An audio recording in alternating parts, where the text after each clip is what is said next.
અમદાવાદમાં ગુરુ બ્રાહ્મણ સમાજ દ્વારા આયોજિત વડીલ વંદના કાર્યક્રમમાં મુખ્યમંત્રી શ્રીએ જણાવ્યું હતું કે સમાજ દ્વારા દરેક સમાજ માટે ઉદાહરણરૂપ બને એવા કાર્યક્રમનું આયોજન થયું છે।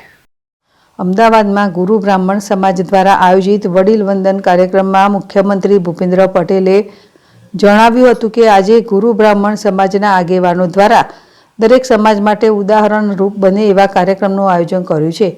આ પ્રસંગે સમાજને શિક્ષિત કરવાના મુદ્દા પર ભાર મૂકતા મુખ્યમંત્રીએ કહ્યું કે આજે શિક્ષણ એક એવી વ્યવસ્થા છે જેના થકી દરેક કામ સહેલાઈથી પૂર્ણ થઈ શકે છે। આજે દરેક સમાજ શિક્ષણ થકી આગળ આવી રહ્યો છે। ગુરુ બ્રાહ્મણ સમાજે પણ શિક્ષણ માટે નવા આયોજનો કરવા જોઈએ અને આ આયોજનમાં સરકારની જે પણ મદદની જરૂર પડશે તો સરકાર પૂર્ણ કરશે।